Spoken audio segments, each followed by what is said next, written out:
what it is I'm all about. So that's a shortened version of actually the video. And what I would really like to say about myself in summary is I was never into culture. I was not a creative. My background is in investment banking, and I spent 15 years in London working for an investment bank, doing all kinds of things. So when people talk about finance, equity, and patient capital, that is the world that I live in. So this product was discovered because it was given to me, and I suffered with that problem for 17 years. I mean, I won't talk about how old I am, but I suffered with that problem for 17 years. When I got the concoction, as we used to call it, I gave it to my friend, who shared it in a WhatsApp group, and literally all my friends then started buying it. And at the time, I remember I was doing some finance consulting, and that particular month, from this dawa alone, and from my friends in that WhatsApp group, I earned about 100,000. And so, in a sense, I started thinking about sort of how I can make money from this, and that is how Arrowweight and Tendweight were born. So I have Arrowweight, which is the women's product. It's for all reproductive health issues, and it is a fertility treatment. And I have Tendweight. Now, Tendweight was developed because the women who I was talking to said to me, I want something for my husband, something for my son, something for my brother, something for my father, or something for my friend. So why wouldn't you do something for men? And I was a little bit reluctant because I didn't know men's issues, and I didn't really care about men's issues, to be honest. I was all about me. This has treated me, this is treating my friends. Why? Why must I concern myself, with men's issues? But with time, anyway, it just became sort of like the two products complement each other. So when Heather came along, I remember I used to do this. I have two siblings who are artists. I mean, they are the babies who are allowed by my parents to do whatever they felt like. So they went to art school, and one's a photographer and one's a painter. So I was always scouring the internet looking for grants and things for them. That is actually how I came across this information. And immediately, I phoned them. I was like, look, you must apply now.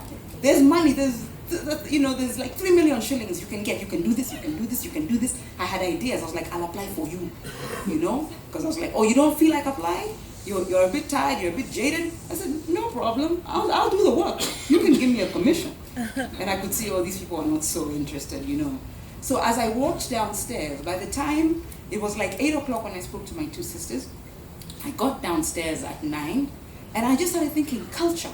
This is culture. This is culture.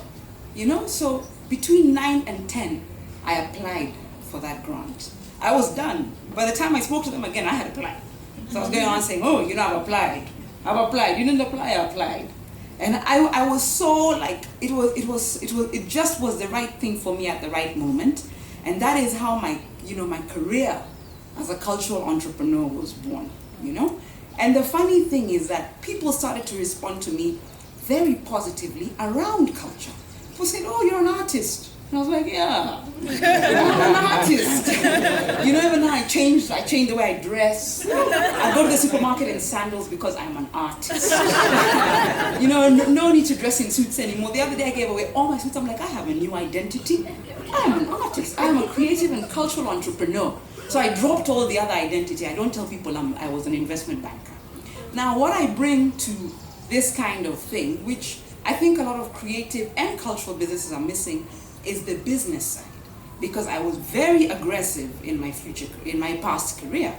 So this is now what I bring. When I go to the village and I speak to the Mitishamba people or whoever, my sister says I love this word scale, because when we go, like I'll be like saying, you see this guy who's making these chapatis here, he can make 200 chapatis today, but if he could make 2,000, can he scale? Everywhere we go, like you see somebody selling boiled eggs, can they scale? So my sister was, are you going to ask that person if they can scale? And I say, yes, it's like an American terminology. How do you grow business? How do you multiply? And why it's important is because none of this is sustainable. Even when you go back to the village, the Mitishamba people, they're not interested in scale. They're not interested in customer service. They get irritated, if you start bringing that instant millennial thing to them. I wanted the Dow, I want it now, give it to me. Oh, your customer service is so bad. They won't treat you. They will just back off. So they are cultural practitioners, but they're not entrepreneurs. And they're not interested in becoming entrepreneurs. So people like us, we bridge that gap because we have our own products. So now we do things like, I go around talking about feedstock. What is the meaning of this feedstock? It means I must have enough meaty to produce enough dawa, so that if I have 1,000 bottles selling a month, I must have enough feedstock. So someone said to me, I've never heard of this feedstock word that you use with miti shamba. But these are some of the finance elements that we bring to the business. Now let me tell you something. It's one thing to be a creative entrepreneur, produce something nice. It's another thing altogether to sell it. And 80% of the work that you do in commercializing your product is unpleasant. That is my own experience. I mean, it's not pleasant to go around hawking. Like for me, I say I'm hawking bottles of miti shamba. It's like I have a kiosk. I'm like, do you want to buy it, this and that? And sometimes you get, in a day you can get very negative feedback from the few people who are very demanding about certain things or who have a stigma around miti shamba. So historically, cultural businesses have a stigma because people think, these now, they say, those are just like those things you go to Masai Market and you buy. They're curious. But why is our stuff curious? And in another part of the world, let's say in Germany, when they produce that kind of stuff, it's majestic art. So there's been a little bit of a stigma around our own cultural practices, and that is why it is difficult to sell, and that is the journey we are all facing. Yes. Including putting in the infrastructure, the stuff that's not fun for a creative, building a Facebook audience or an Instagram audience, building the infrastructure, running a customer service center. I mean, that for me is very challenging because I want to do a bit of work and then retreat into my own world and create more things. But actually, I spend most of the day just talking to people about their problems, and I find the problems repetitive because I'm selling the same product over and over and again. And sometimes people call me at midnight, and I get upset and I think, remember Harriet, that person is about to put money in your business. So just chill out a bit because you need them. You can't now decide, I don't need these people, I've had enough. So these are the challenges on the business side. And what I would encourage creatives, the same way, I think people like me who are left-brained, who go into things like accounting or finance or medicine, the stuff that is bookwormy, should also go to art school. So I think the reverse should be done.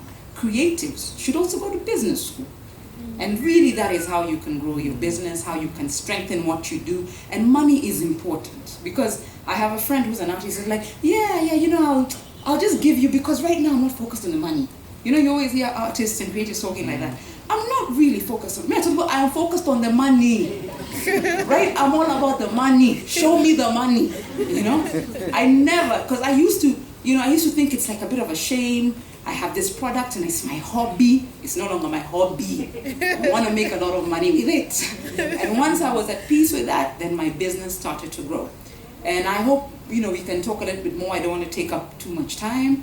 But literally, in a nutshell, that is how Harriet's Botanicals is going. Thank you.